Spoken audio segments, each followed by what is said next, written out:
There's something happening here.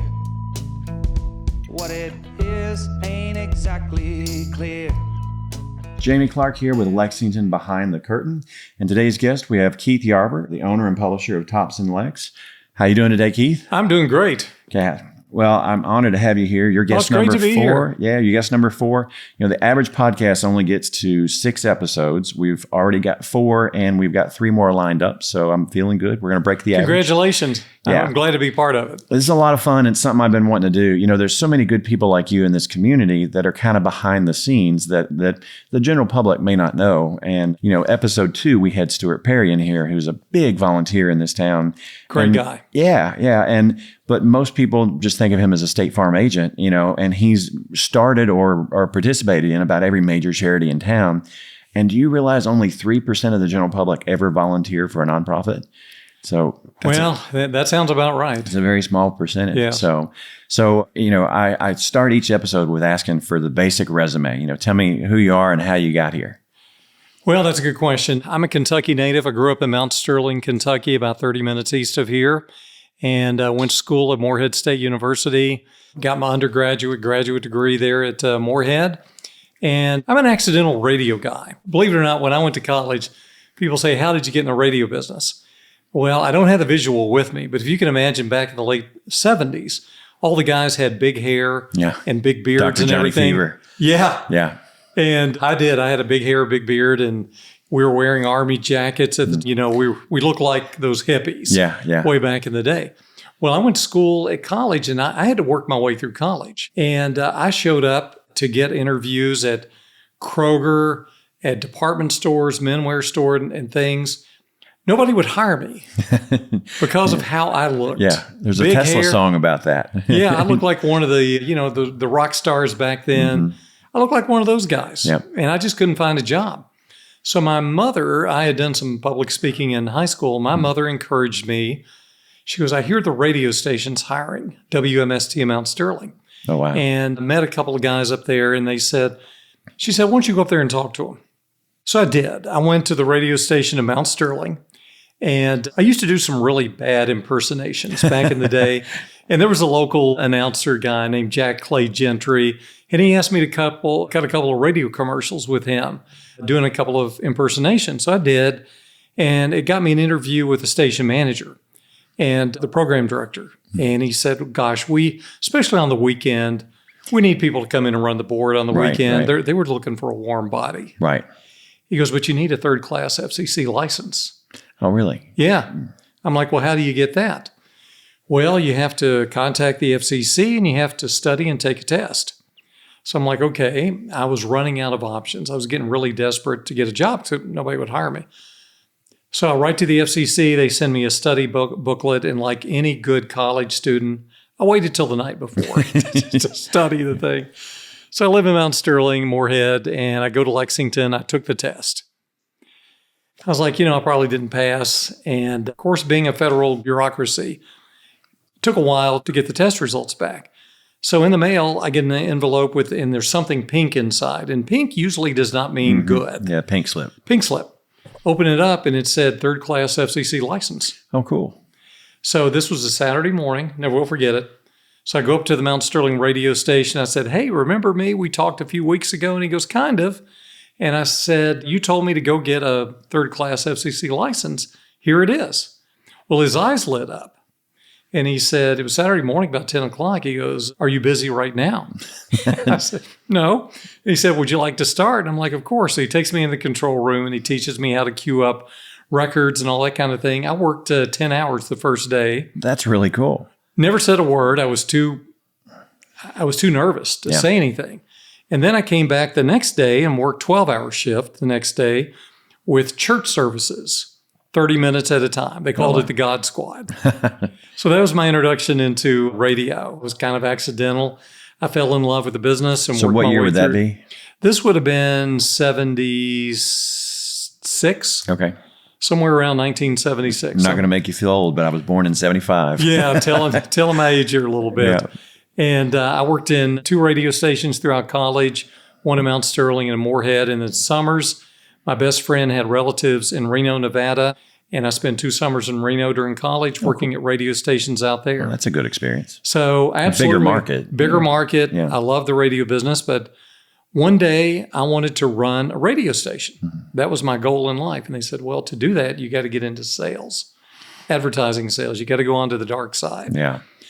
But I was a radio announcer. I thought it was, and as a radio announcer, I was okay, but I wasn't good enough that I would ever make like a great living at it. So I thought I'll learn about sales. So when I got out of college, I started at WKQQ as an entry-level sales guy. And I worked my way up fairly quickly. I worked really, really hard. And a couple of years later, at the age of 25, going on 26, they made me the general manager. Oh, wow. That's a big job for that age. WKQQ, 100,000-watt FM rock radio station. So this is early 80s? This would have been I started there in 1980, and I got to be the general manager in 83. Well, that's when Double Q was like the biggest station. They were the biggest in the state, weren't they? Yeah, they were the highest rated, and they were one of the, at that time, we were one of the top 10 rock stations in the entire nation by ratings. So I grew up outside of Louisville, and we had WQMF. And I used to love coming to Lexington because KQQ was so much better than QMF. But I'm the youngest kid in my family by 10 years. So my siblings were all big into Ted Nugent and the Eagles and all that stuff. So I was groomed on that music in my generation when they were listening to Huey Lewis and the early stages of rap. I'm listening to Ted Nugent and Stranglehold, So now I've got a 13-year-old daughter and a 17-year-old daughter. My 13-year-old for her birthday this year, she didn't want to go to Taylor Swift. She wanted to go to Stevie Nicks. Really? So we went to Stevie Nicks, and it was raised her right. We've got vinyl, we've got record player, multiple floors of the house. Our girls love classic rock, and Stevie Nicks was one of the better shows I've ever been to, and I was surprised by that because I like a couple of her songs. Yeah. I didn't realize what a relationship she had with Tom Petty. She did like 6 Tom Petty covers. She covered Buffalo Springfield, which is our opening music to this podcast. Oh, is it? And she told jokes in between. It was a really engaging concert. So much better than Taylor Swift. Well, you and I don't look like classic rockers these days. No. But back in the day. Yeah, I just cut my teeth on it. And my girls, they're in Catholic school, and their friends are all, Taylor Swift and that kind of stuff. And they just stick their nose up at it. They like real music. And my daughter, for her birthday this year, wants an electric guitar. So good for maybe her. I got a budding young Ann Nancy Wilson or something. How old is she? She's 13. She'll be 14 this May. Wow. Yeah. Good for her. So at 25, you're running the station, and you had a good run at KQQ. We had a fantastic run. Yeah. There were many, many years that we did all kinds of crazy promotions in this town. We did the Ramblin' Raft Race 2 years down on the Kentucky River. We did the pregnant bikini contest. We did. I remember the dancing fat guy that you had. The dancing fat guy. Well, we had a dancing fat guy contest. Did you really? Oh, yeah. No. Surely there's video of that somewhere. There is some video. We measured guys by girth, how big around they were. We had one guy that was 80-some inches. Holy cow. Yeah, 80-some inches. By girth, by their dance moves and everything, and by popular. Yeah. Yeah, and then similar with the pregnant bikini contest, they got measured by girth and some other things. And let's see, for Father's Day, we gave away a boob job. For Mother's Day, we gave away a vasectomy. Oh, wow. One of the funnier promotions we did was we gave a Dodge Aspen car. And it was called Kiss Our Aspen. Okay. And we got 98 people to put their lips on a Dodge Aspen car. Yeah. And the last one remaining. Yeah. I remember that was popular in the late 80s, early 90s, putting your hand on it. Putting your hand up, but they had to keep their lips on it. Yeah, that's pretty cool. So it lasted about 2 days. But we did all kinds of crazy promotions in this town that got the town talking about the radio station. Yeah. And it just so happened we played rock music. We had great personalities at the time. And we had a huge run back in the 80s and the 90s with that radio station. Yeah, I know we talked off camera about the corporatization of, if that's the right word, it is. Of radio, and how it's been, cannibalized. And so many of the stations were independent, and there are now, there's one company that owns like 60% of the nation stations. And, that's concerning from a media perspective. That's a little too much control of what we listen to and what we see, or hear. Well, I was part of that. Yeah. Back in 1997, the radio industry got deregulated. Yeah, I under remember the Clinton administration. Yeah. And before that, like an owner could have 10 radio stations. Mm-hmm. Well, when it got deregulated, there was a California gold rush to see how many stations people could buy. Yeah. And there were companies like Jcor and Clear Channel and Emmis, and they tried to consolidate. And there's some pyramid chart that showed all of these hundreds and thousands of independently owned radio stations. Ultimately, most of them were owned by 6 owners. Wow. That consolidated. Yeah. So in Lexington, most of the radio stations here got sold into Jcor, Right. which became Clear Channel, Yeah. which became iHeart. Right. And so when I was there, we became Jcor Clear Channel, and I was running like 7 radio stations here in Lexington. Mm-hmm. And initially, it was a lot of fun. It was kind of crazy, Randy Michaels, but then I all of a remember that, sudden, yeah. it very, very corporate. Right. And they started cramming down syndicated programming. They wanted me to replace live announcers with syndicated shows. Well, now they don't have anybody live. No. Yeah. I mean, No, you could go fire a cannon through all the radio stations and never hit anybody. yeah. It's all voice tracked, computerized. They just ripped the heart and soul out of what was a great industry. It's Now their interesting margins that- look good. I was going to say it's interesting that a company called iHeart, in your words, ripped the heart and soul out of an industry. You know, Yeah, some of the guys call it heartless. yeah, Yes. that's a good moniker. Now, look, I'm sure they're very successful. I've been out of the industry now for 18 years, so Yeah. I haven't really kept up with it much. But I do know that when I was managing all the Clear Channel stations, we had 80 employees out on Nicholasville Road. Oh yeah, And right there, Don Jacobs. Don Jacobs. which yeah. they're gone now. Yeah, it's all gone. They're downtown. I think they have maybe 20 employees. Yeah, If and that. and probably 10 of those are salespeople. And half of them are salespeople. Yeah. Yeah, very few programming. So it's just a different industry. Yeah, for The sure. investors, the Wall Street guys got in, and digitalization took over everything. And again, the margins I'm sure look great. Well, that's the funny thing we were talking off air is my industry, specifically heating and cooling, is going through that change. And every major HVAC company in central Kentucky is now owned by an out-of-state corporation. And, they approach me on the regular wanting to buy my business, which I'm never going to sell because I'll do this till I die. I love what I do. But I was asking them, why is the gold rush of heating and cooling companies right now? And 2 things keep popping up. During the COVID pandemic, we were essential, and my business grew 30% during the pandemic. I mean, it was crazy growth. It was almost hard to manage. But those venture capital companies had been invested in hotels and restaurants and things, and they lost their shirt. So they're divesting into companies that are essential. And then the number 2 thing is they are predicting that AI is going to eliminate a lot of industries, accounting for one. They're saying that accounting is going to be 100% AI within less than a decade. So that industry is going away. Our industry, you're never going to outsource it. You're never going to, farm it out to a computer. You have to have a man in the house to service the furnace, right? So there's a lot of opportunity there. And that's why, some of the companies in this town have sold for multi-million dollars. And it's a shame because once the accountants start running it, you get the aggressive sales tactics and there's sales first and consumer last. And, somebody recently told me that we're the Chick-fil-A of heating and cooling. And I took that as a huge compliment. You should take it as a huge compliment. We, something I want to talk about when we get to Tops and Lex is your culture over there is very obviously a very happy place to work. We have the best culture of any HVAC company in the state of Kentucky. Our team loves each other. We work really, really well together. And we've got people on waiting lists wanting to come work here. And it's because we lean into customer service. That's awesome. Congratulations. We lean into customer service and we lean into our employees. We take really good care of our people. And that's very important to me. It's not fun if I don't do that, right? Yeah. Well, you got to have happy people there. That makes a business go, and that gets reflected into your customer interaction. So congratulations. If you got a waiting list, that's wonderful. So you left Double Q in like 04, 05 when you founded Tops and Lex? I did. I was there. I was in the radio business here in Lexington from 1980 until 2005. Okay. And what precipitated that was the corporatization of all media. The Herald Leader, Oh, yeah. TV stations, radio stations, all got gobbled up by corporate entities. And I remember back in the early 2000s, one of the first things they did, if you take the Herald Leader back when it was a thing, back when the newspaper, they started cutting out all the local reporters. Yeah. Except the sports. Except sports. Yep. But everything else, cut. Yeah. The radio stations. One of the reasons Tops got started was we used to do a lot with nonprofits. Okay. And the nonprofits would come to the radio stations and we would help them with public service announcements. We would sponsor their events. Well, when corporate came in, they cut out the PSAs. Oh, wow. They cut out all of that.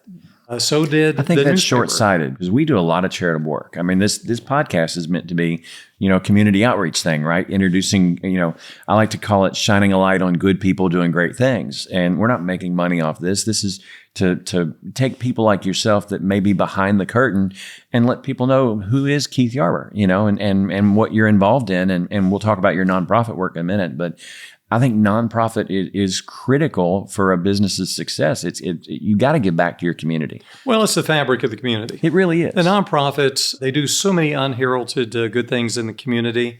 So back in the early 2000s, the Herald Leader, they cut a lot of their reporters out, the TV stations. The accountants couldn't make money off PSAs, public service announcements and things. So they got pulled way back.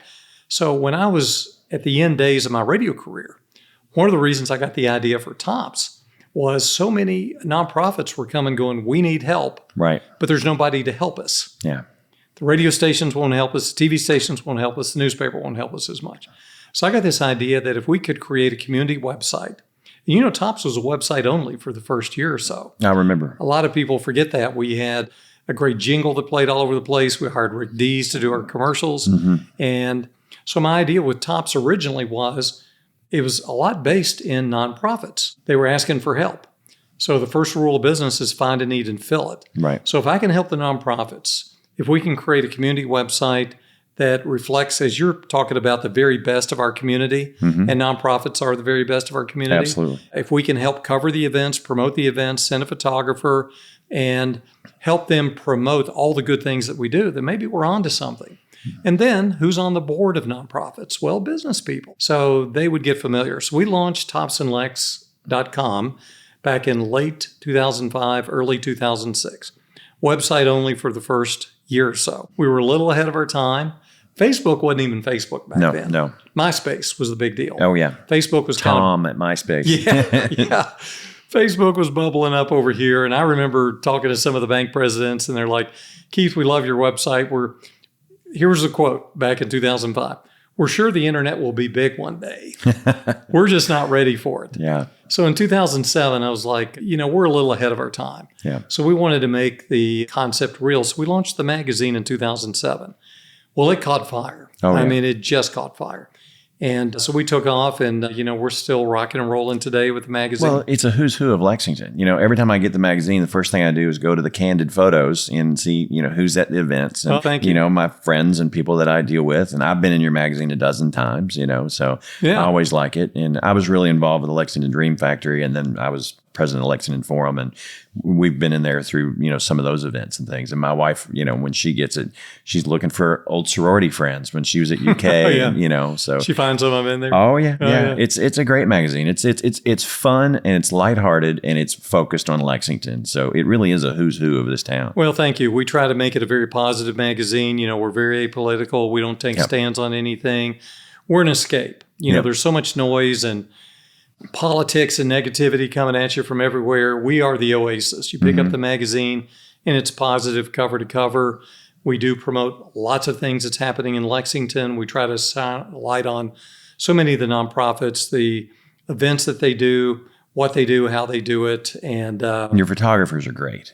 Oh, I mean, thank you. they're fun and they're friendly and they get good candid shots with people, and I like it. And I know the last couple of events I've been to, they'll even have a little TOPS booth set up for people to go over and get shots. So that's that. Well, not to coin or not to repeat the phrase, but it's shining a light on good people doing great things, right? I mean, that's what we're trying to do. And again, like you, we are local media. Yeah, we're one of the few very local media in town. Well, that's why I had Cruiser on as my first episode, because, he's the heart. He would be okay in general, in my opinion, but he for sure is kind of the heart of the local broadcasting, right? I mean, that the talk radio that you get from a lot of the syndicated stuff, it's hate speech and it's just angry people. And, I like Jack Patty and Cruiser and Larry Glover, and they get on there and they talk about stuff that we care about. And I've supported their radio station with my marketing dollars since the day I opened. We've not missed a single month in 10 years. Wow, good for you. I believe in what they do. Well, I believe in what they do. And it's kind of the last vestige is the word I'm looking for. It is. Of local media. There's very few live local radio shows in this market anymore. And VLK They do a great job. Jack Petty, Mayor of the Morning. Yep. He's been a fixture in this community. Cruiser does a great job. He's been around forever. Larry Glover. I mean, yeah, they do a great job Jack there. went on the air the year I was born. So No kidding. He's been on for a minute. Yeah. Yeah. I remember him when he was Jack Catfish Patty. I remember that. Long time ago. Well, we used a headshot for Cruiser on the art for the first podcast. And I got to tease him when I see him because that headshot's probably 20 years old. I've got some headshots of him when his hair was big and black and he had a mustache. I'd love to see that. Oh, yeah. Yeah, I'd love to see that. Well, Tops is a wonderful magazine. I wanted to give you some time to talk about something new that you've started that is part of my relationship with you, the 100 Good Men Project. So tell me a little bit about that.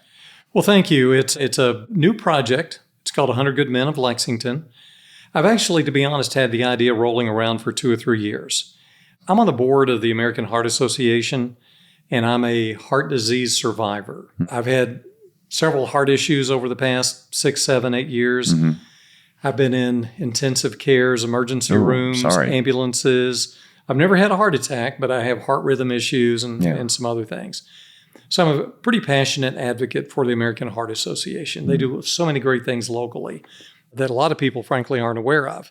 But I've had this idea for 100 Great Men, and the concept is there's so many boards and things that people want you to join. And when you join a board, you got to show up to meetings. You got to do this. You got to do that. And as business people, we only have so much time. Yeah, we got to run our businesses. And in a perfect world, we would love to be on as many boards as possible, but you just can't. So I had this idea, what if we could find 100 guys out in the marketplace? And each of those guys would give $1,000.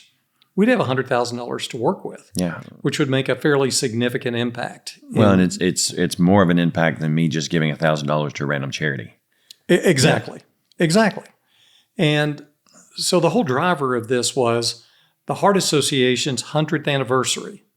Oh, cool. Okay. We just had the Heart Ball. So the American Heart Association is celebrating its 100th anniversary. And I thought, it's now or never. Mm-hmm. If I'm going to launch this thing, now's the time to do it. So back in November, December, I got a small group of my friends, kind of an inner circle of guys. We had lunch, and I just kind of pitched the concept. I said, what would you guys think if we went out and got a group of guys that all kind of knew each other? Mm-hmm. And we got together. We put in money, $1,000 each. But we would meet 3 or 4 or 5 times throughout the year in fun events. Like I think we're going to do a comedy off-Broadway night where the 100 Good Men would take over the comedy club. I think we're going to meet out I've been on stage there. It was a unique experience. Oh, yeah? Yeah. I was heckling the comedian and he brought me on stage. You on stage. Do we have tape of this? I hope not. Yeah. That was a long night. Was that a long night? But it was a good time. We had a really good time. Yeah. It's a great place. Yeah. I think we're going to take the guys out at Keeneland for like the morning training and just meet out there. Mm-hmm. So the whole concept was 100 good men having fun, but doing some great things for the community. Yeah. So when we got this small group together, I said, look, everybody was excited about the idea. And they thought, this sounds like a lot of fun. Sounds like we could do some good things. I said, well, the first charity that we want to do is the American Heart Association. It's their 100th year. And wouldn't it be great if we could get 100 guys, donate $1,000 and give $100,000 to the American Heart Association? Cool.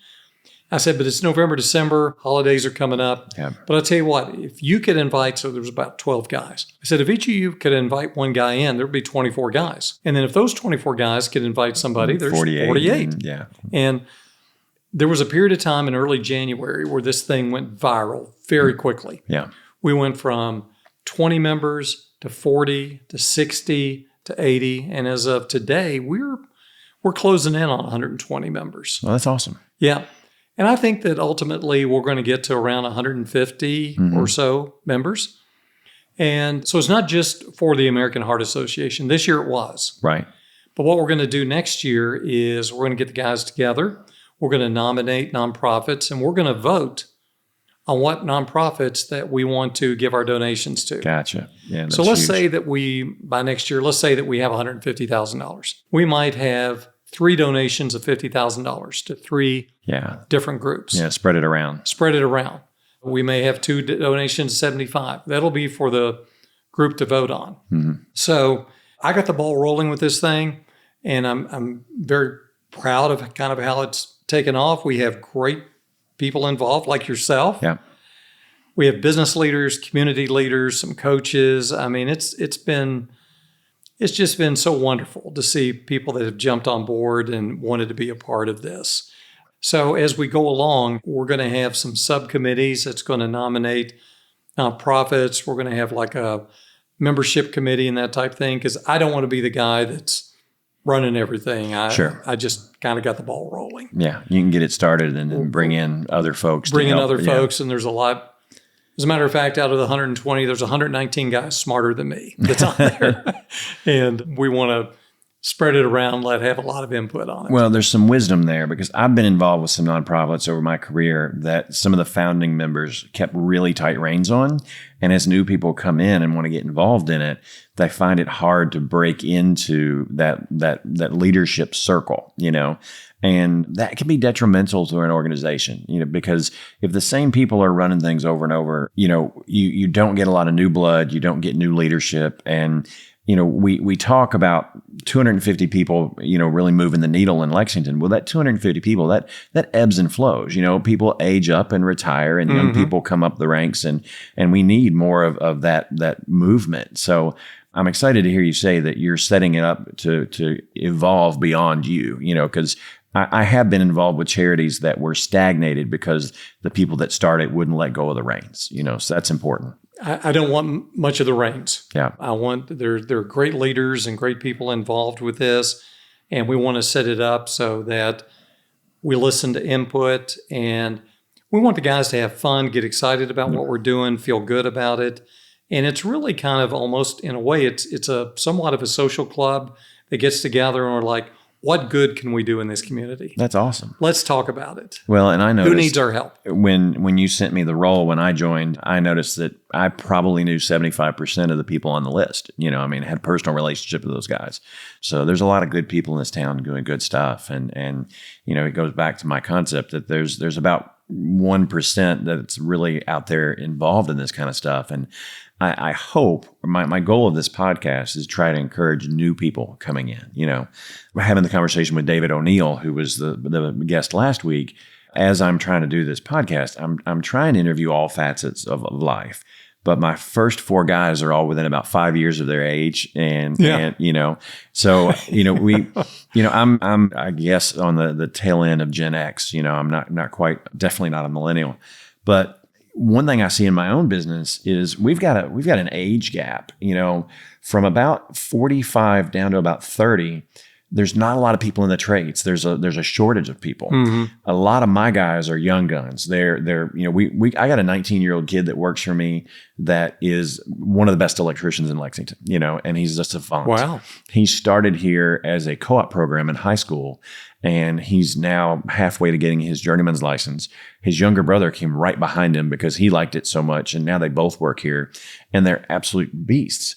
But it's really interesting that there is a big gap between about 30 and 45 of people not wanting to be in the trades. And, I know when I went to high school, they said, go to college, go to a liberal arts school, get a degree, you'll come out and you'll make $100,000 doing whatever. And they discourage people to go into the trades. Mm-hmm. Well, now we've got an evolution to where people are actually getting back into the trades, and we're seeing a resurgence of people in that 25-ish range really wanting to do this kind of stuff. I think there's a similar gap in the business community in Lexington.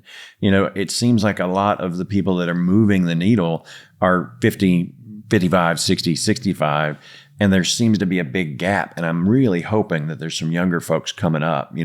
George Jones had the country song, "Who's Gonna Fill Their Shoes?" Yes. There's a lot of guys like yourself that have been moving this since you were 25 years old, right? So where are the 25 and 30-year-olds now that are making a difference? It's a great point. At our last 100 Good Men meeting, we talked about, if you looked around the room at our membership, it's on the 50, 60 plus side. Yeah. Because we all kind of knew each other.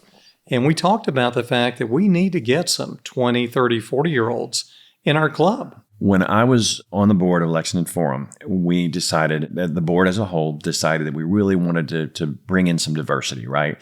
The organization as a whole was 97%, white. I mean, both male and female, pretty good mix of that. Yeah.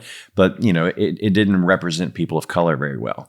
So we actually made wanted posters, and we went around town and looking for people that were involved in different things that were people of color, different ethnicity. And we made wanted posters and tried to recruit 10 most wanted to see. And we did this for like 6 months. And I think we got like one person to get involved. Really? It was really disappointing. Oh. We thought it was the coolest idea. Yeah, it was. I mean, Sounds like it. we emailed wanted posters with your face on it and says, we want you. We really want you. And, I kind of, this has been 2006, so it's almost 20 years ago. But I get it that maybe some people didn't want to be recruited because they weren't white, right? And it was all with good intention. We were trying to add diversity. Yes. But I guess, looking back on it, it's like, well, I don't necessarily want you to want me because I'm Black or Hispanic or what have you. But, how do you recruit?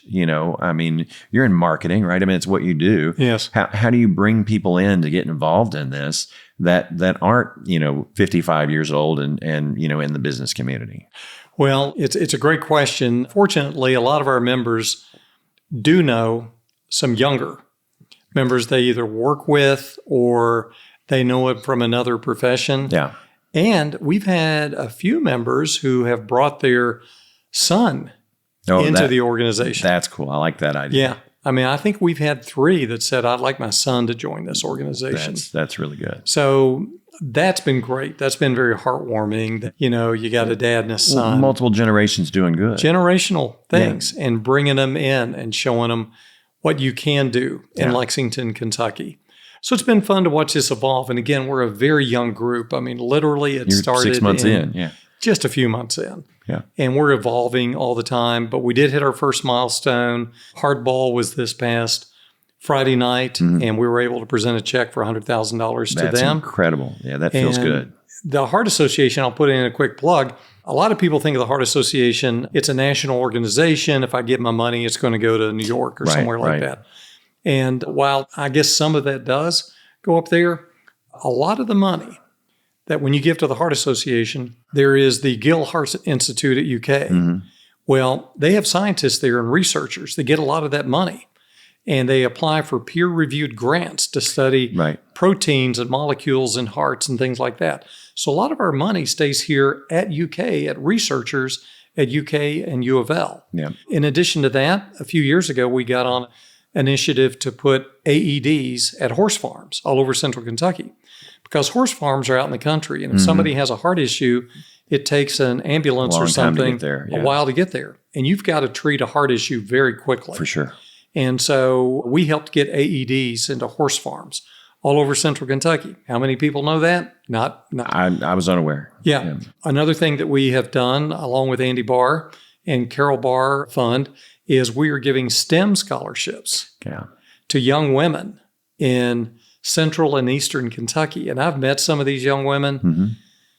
They are so impressive. Oh, that's awesome. To be 16, 17, 18 Well, we got the years STEM old. Academy here in Lexington now, which is really cool. One of my friend's sons goes there, and it's just a really neat school. They're doing great things. These are super kids. And some of these young women are from eastern Kentucky, and you can tell the scholarship money means a lot to them. For sure. And it's all through the American Heart Association.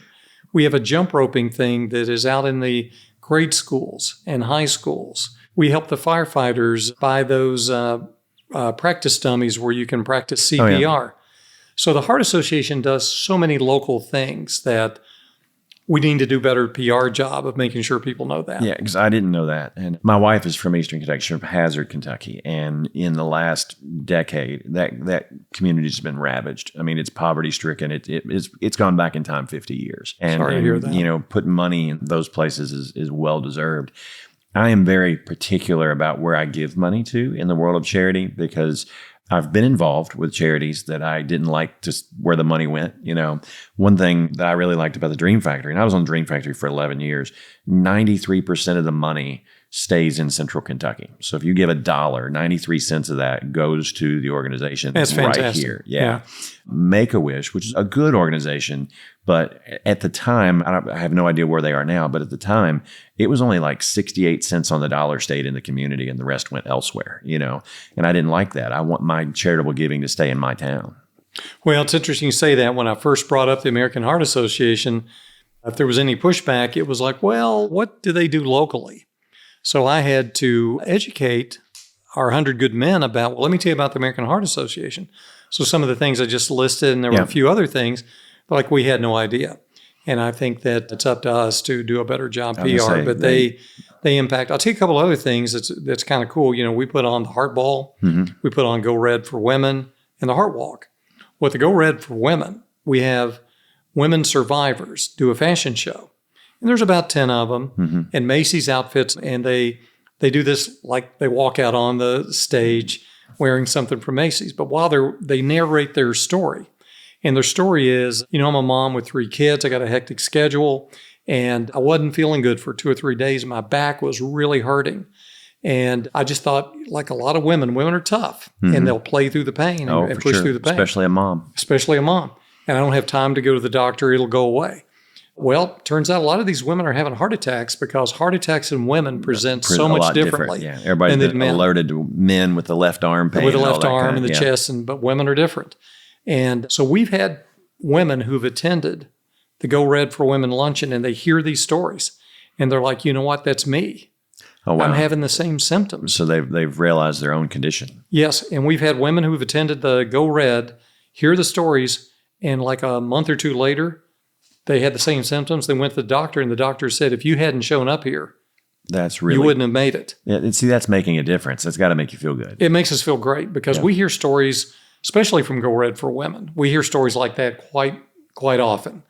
And even the Heart Ball, we have survivors that get up and tell their stories, and we help save lives because people recognize those symptoms and they go and get themselves checked out at the doctor. Yeah. So we are making a huge difference here. And with heart issues, there's all kinds of terrible diseases in Kentucky. The big uglies are cancer and heart disease. Yeah. Well, cancer doesn't kill you usually like that. Right. But a heart issue will. So I lost my mother to cancer, and I lost my father to a heart attack. So you've got 2 of the big uglies. 2 of the big uglies, yep. Yeah. They were both heavy smokers, and I blame the cigarettes more than anything. But I lost my mom Yeah. to basically lung cancer, and she was a heavy smoker. Yeah. Everybody in Eastern Kentucky when I was growing up, Yeah. I worked on, when I was in high school, I worked on tobacco farms. Oh, yeah. Yeah, I did. So I'm the youngest of 4 kids, youngest by 10 years. So when I'm like 6, 7, 8, 9, 10, my brothers and my 2 brothers were 17 and 18. So they were working on tobacco farms, and they would pay me $5 a day to run water to the guys. So the guys wouldn't come up to the water bucket.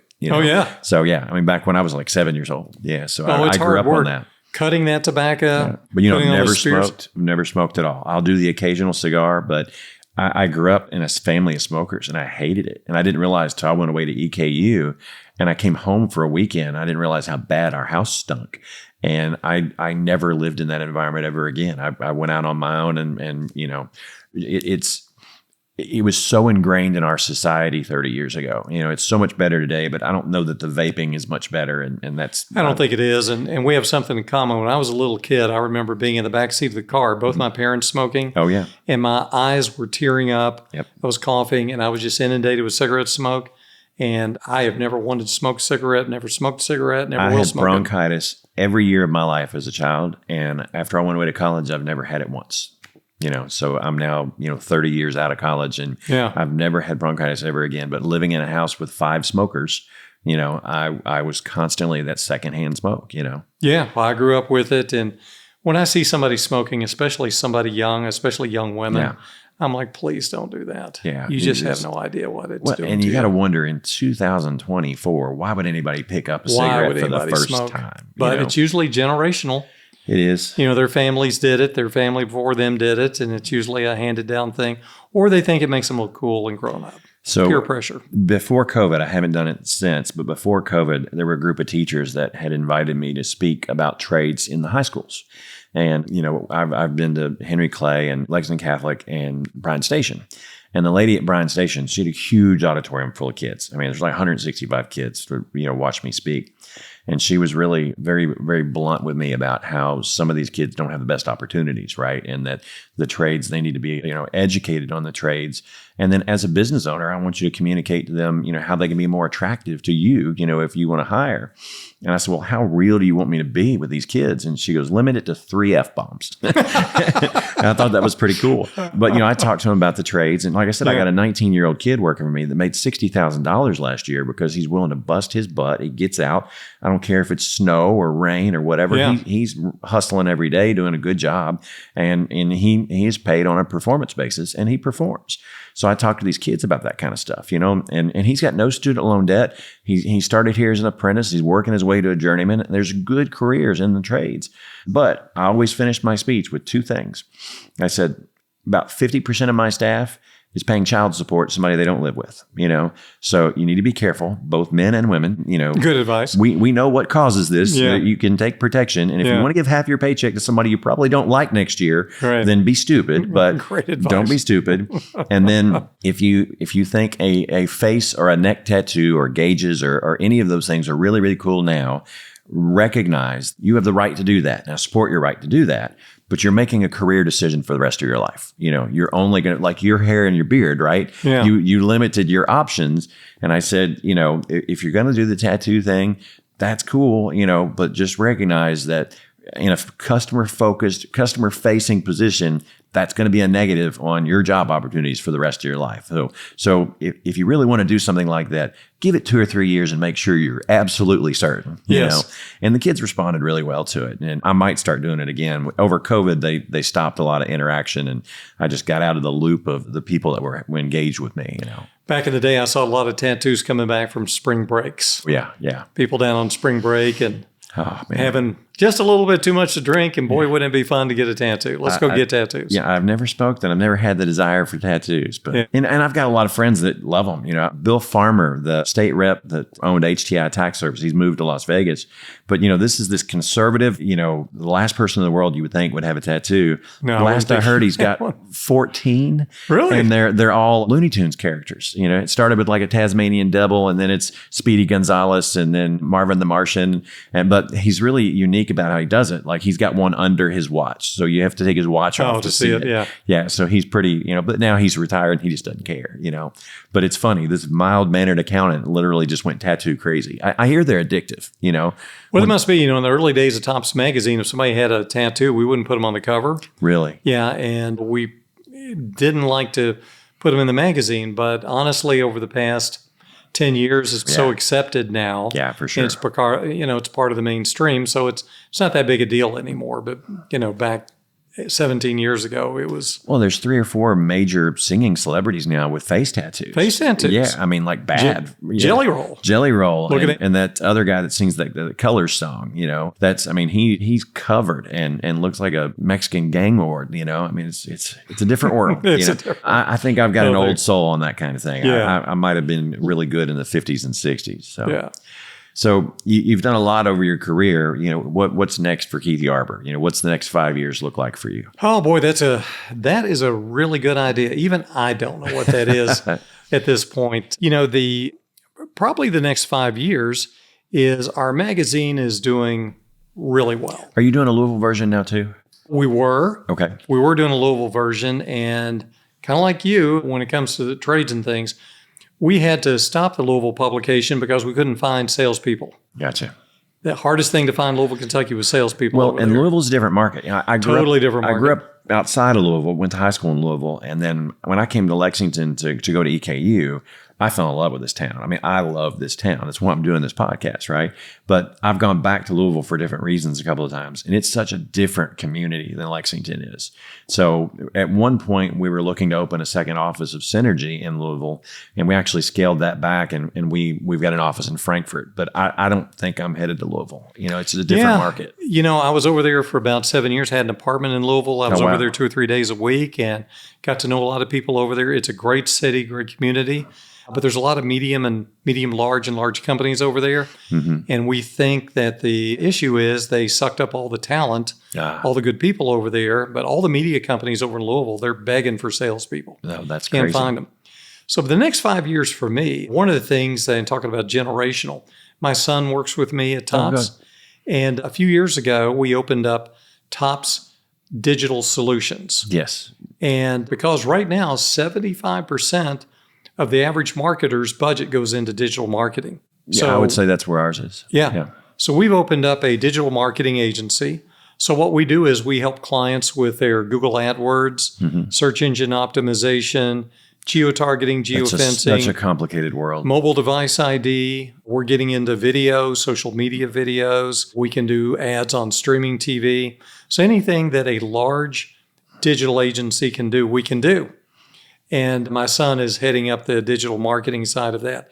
And I've learned a ton. You know, you can't teach an old dog some new But tricks. it changes constantly. I mean, I run all the marketing for Synergy, and it changes so frequently. It does. You know, and Google just decides to be in a bad mood one day, and your ranking drops. You know. Yeah, they So, change their algorithms all the time. And I didn't even constantly. know Al Gore had rhythm, but they change it all the time, you know. I like that. Yeah. So my son keeps up with all that. Yeah. I mean, I know the basics of how everything works, but I think what you're going to see from Tops in the next 5 years is the magazine will always be the core mothership, but a magazine can only physically get so large. Right. You know, we average about roughly 160 to 220 pages per issue, somewhere in that ballpark. You know, a magazine really can't get to 300 or 400 pages. It just can't. So the big growth in the company, and we're doing, not to just plug ourselves, but the results that we're delivering for a lot of our clients with digital. When we just recently had a client that their ROI is 10 times what they're spending. Yeah, that's what I want to see as a tenant. But I'm a bit of a different animal. Most of the big HVAC companies in town spend a lot more money than I do. And I work with a coaching group for best practices, you know, helping us make sure we're making the right decisions. Like a 20 group or something? Yeah. So back in January, we're reviewing our financial statement. And the guy that I'm working with, he goes, all right, I'm looking at your advertising line item here. Where are you chunking your ad spend? And I'm like, it's that line right there. And he goes, it can't be. And I said, well, what do you mean? And he laughed and he goes, you're only spending 2% of your revenue, your gross revenue on marketing. And I said, well, yeah. He goes, a company of your size should be spending 10 to 12% of your gross revenue on marketing. Yeah. How are you growing the way that you are? Well, after they're digging into it a little bit, 80% of our new and existing business is customer referral and customer retention. So, which in our industry is unheard of because of so many of the big companies being really aggressive at sales and pushy. And the business model in the world of HVAC is somewhat flawed. You know, if you've got one HVAC system in your house and I come to your house and I high pressure sell you a new HVAC system, well, you're dead to me from a revenue perspective for 10 years, right? I mean, what else are they going to do if they only do HVAC? The cool thing about us, where we do HVAC and solar and generators and insulation, it's our goal and our mission as a company to give you really good customer service so you keep coming back to us for our other services. You know, the average cost of an HVAC system nationwide right now is about $10,000. So you have a lifetime value to that company of $10,000. Well, with me, you've got the $10,000 HVAC, the $15,000 generator, the $35,000 solar, the $5,000. So you're a $70,000 value to me if really good care of you and keep giving you really good customer service. So that's our whole focus is we want to retain customers forever. We want lifetime clients. And it's been really, really good for us. Well, congratulations. Somewhat aware of your story, and it's a great story. You've done an amazing job with an industry that's brutal. It is a brutal industry. You're in a brutal industry, and to do what you've done really is amazing. Well, you should be very proud. I love this town. I love this community. And, you know, we talked about another business owner in town that sold their company and basically left town because their company was getting, you know, so many bad comments and reviews that he didn't want to deal with it, you know? Yeah. So, you know, this is my home. I'm here forever. And I hope one of my children want to be involved in the business someday, but I'm young, you know, I've got 20 years to do this. So, you know, my goal is I'm in it for the long haul, you know? So as long as my health's in good shape. Yeah. Fun you've stuff. done a great job here. Fantastic. So the digital is your future, right? Yes. With your involvement in Lexington, because you've kind of come ubiquitous with the nonprofit community in this town. What do you want to see in Lexington in the next 5 years? You know, in this community, what because I know you travel a lot and you go to other communities and see what they're doing. And, what does our community need to keep our first class talent? You see Louisville, there's a drain, right? What do we do to keep Lexington? Hey, that's a great question. One of the things that I've been somewhat involved with, and I'm truly excited about, is Town Branch Park. Oh yeah. Van Meter Pettit's a good friend of mine, and he's lived that project for 15 years. Yeah. It's been a long time coming to fruition. Ann Bacus, who's a great friend of mine, kind of got me involved with it a few years ago. She's been another one of the driving forces behind it. Yep. I think it's going to be one of those transformative projects. It's going to put Lexington on a little bit of a different scale, because when I was in Louisville, commuting back and forth, my apartment was near Waterfront Park. Mm-hmm. And there's a place called the Big Four Bridge. Oh, yeah. It's just a wonderful place. Well, it was a wonderful place. Yeah. Now, it's been overtaken by a crowd of people that you don't necessarily want to mingle with. Gotcha. But before all that happened, it was just a wonderful place. Like when I was in Louisville 2 days a week, when I get off work, I would go down to the park and walk across the Big Four Bridge 2 or 3 times and get my workout in. Oh, yeah. And it was wonderful. And I would like to see Lexington elevate its parks. And I think Town Branch Park is going to do that. The web companies are also putting up a new project downtown too that's going to bring a lot of retail and apartment community living. And I think that's also going to be transformative. They're very popular right now because they're putting a Publix on Romney Road. And, Yes. And so I built a house on Prather, which is one street over from Cooper, the year that Kroger went out of business. And I would ride my bike to that Kroger with a little baby carrier to get our grocery shopping. And I loved it. It was great. And then 9 months later, they're gone. And it was an empty hole for, the next 8 years that I lived there. Well, ever since I visited Publix down the South, I'm like, boy, I wish one would be here in Lexington. And Kroger's going to have to raise their game, or they're going to lose some market share. Yeah, Publix is, man, they're coming in at a great time. The other thing I see with Lexington is a couple of things. One is, when in the early years of Tops, I lost some 20 and 30-year-olds because they wanted to go to Nashville, bright lights, big city. Yep. And we didn't have an entertainment district very much. And I went on a chamber trip down to Austin. I was on that trip. Were you? Yeah. And so I think Lexington needs to continue to develop entertainment and that kind of thing to keep our 20 and 30 and 40-year-olds here and not running off. The Cheapside Pavilion has been good. And that's been good. We talked a couple episodes ago about, when I was in my 20s and young and single running around this town, we would start at the Cheapside Bar and wait till it got kind of crowded. And then we would walk down to McCarthy's. And from Cheapside to McCarthy's, it was black. It was ghost. There was no lights on, it was a ghost town. And now you go downtown on the weekends and there's 25 or 30 good happening places, so it's evolving. I think it needs to continue to evolve. It needs to continue to evolve, so we keep that. And then the other thing we got to figure out, at least from my standpoint, is kind of the housing issue. Yeah. Because my son is 27 years old. He can't buy a house. Mm-mm. And the apartments are insane. So most of my staff live outside of Lexington, and they're actually not outside of Lexington. They're a county removed from Lexington. Yeah. Because that's where you can afford to live. And most of my staff drive company vehicles, our service vans and things. Mm-hmm. I spend $13,000 a month on fuel. And most of that is getting my people back and forth to work. Yes. Commuting from these outside communities. Yep. Well, that's an issue with Lexington. The Lexington's always had the challenge. The thing that makes us unique and special and marketable is the horse capital of the world. So, we're surrounded by these beautiful horse farms. Yeah. But we're surrounded by these beautiful horse farms. Yeah. And we can't grow out. Like a lot of subdivisions, I lived in Andover for a while. Well, you can stand on your back deck of Andover and hand a beer to your neighbor on his back deck because the houses are so close together. Yep. And Lexington's got a lot of very expensive neighborhoods, but they're all close together. Yeah. Because we don't have the land to expand out on. So that's kind of a problem. So somehow we got to figure out a way that the 20 and 30 and 40-year-olds can buy homes to stay here for a while. And then there's just a supply and demand issue with housing. Yeah. Apartments are really expensive. So they have approved about 3,000 acres inside of the urban service area to develop. Overall, Parker's Mill, there's a chunk. Old Richmond Road, there's a chunk.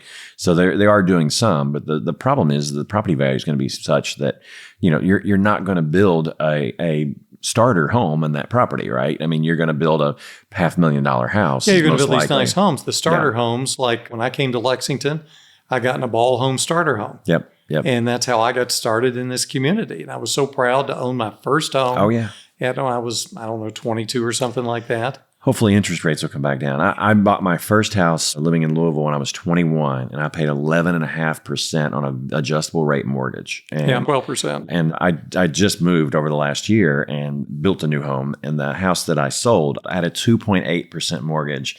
My current construction loan, because we haven't fully finished the project, is 8.3% interest. And it's but my wife really wanted to move. So, you got to keep mama happy. Yeah, we got to keep mama happy. Yeah, the interest rates, they will eventually come back down, but it's an election year. I'm really hoping that motivates some folks to kind of do some things. But gosh, you would hope so. Yeah, the political process is a little scary. So yeah. So I think, that to me is Lexington's one of the biggest challenges is the affordable and starter homes to keep our 20, 30, 40-year-olds here. Yeah. Well, hopefully we'll keep evolving as a town. And I see a lot of people in inviting people to be on this. I've had a lot of really good conversations with folks, and there's a lot of really good people in this town that really love this town. And one thing that Stuart said that I really liked is we just got to get more people to get involved. We got to get involved because we can make the fabric of the community stronger if we have more people doing it. And who's going to fill their shoes? And that's part of my message, is trying to bring more people up the ranks to get involved and do the kind of things that you've done. Well, it's interesting. On 100 Good Men, I've had a lot of people reach out to me and go, I've always kind of wanted to get more involved in the community and join an organization like this. Yep. So maybe there's a little bit more of an appetite out there. And this is... I like how you've evolved, because, I got thrown out of the Rotary Club because I wouldn't attend all the meetings and I was just too busy to do it. Yeah. So I like the concept of being involved in something, but you only want to see me, once every couple of months, because I've got young kids. We're a very active family. My family time is precious. I work a lot. I own a business. I don't want to take time away from my family that's already missing me to be involved with a nonprofit that's very demanding. Of course, Rotary, they wanted you there every single Thursday at lunchtime. I used to be in Rotary a long time ago. Yeah. And I know about that one. When I opened Synergy, 10 years ago, my wife, I was on 3 different boards at the same time, and I was president of one and president-elect of another. And my wife's like, you can't do everything. Our kids are getting older and they're going to start missing you. So I kind of scaled that nonprofit back. Now the kids are getting a little bit older, I'm looking to get more involved, because I do truly enjoy being involved in that community. Yeah, we're probably going to have 4 or 5 meetings or social deals throughout the year. And if you can make it, great. Yeah. And if you can't, that's fine. We're not going to keep roll call or anything like that. It's going to be a fun thing, like a morning at Keeneland or a comedy club. Or we had an idea of renting out a movie theater and showing Airplane or Animal Habit classics. Yeah. You know what? If you can show up, great. Show up and have a good time. Have a beer. Well, you know what? Let's let that be our parting message at the end of the podcast today. If you're interested in being involved in 100 Good Men and you'd like to do good, but have a limited amount of time, contact Keith Yarber. He's at Tops and Lex. He's very easy to find. Yeah, just Google Tops and I'll pop up there somewhere. Well, Keith, I enjoyed our time together. It's been great. Thank you so much. Congratulations on your podcast. A lot of business owners wouldn't take the time and invest in all the equipment necessary to do this, and it's a labor of love. So congrats to you. It's kind of a passion project for me right now. And it's funny. I don't get stressed by a lot of things, but setting up the audio and the visual, and maybe me being the production behind it, the audio on Cruisers wasn't as good as I liked, and it really bothered me. So I went and bought new microphones to try to make it better, and now it's better. But we get a little. I told Dave when I interviewed him, this is kind of a garage band podcast, right? We're starting a little raw, but we're going to get a little more polished as we get down the line. So well, congrats again to you for investing and doing all this. Yeah, I know that it takes commitment. And once you tape this, that's part of it. You got to go and edit. Yep. And do all. A lot of people don't see all the behind the scenes. For every 30 minutes on air, there's an hour off the air. For sure. Yeah. So, thank you for your time. Thanks for having me. This has been a lot of fun. It's been great getting to know you better. And we have a lot of similar histories. And congratulations on your success with Synergy. You've done a great job. Well, we're going to keep plugging away every day. So, thanks again for watching Lexington Behind the Curtain.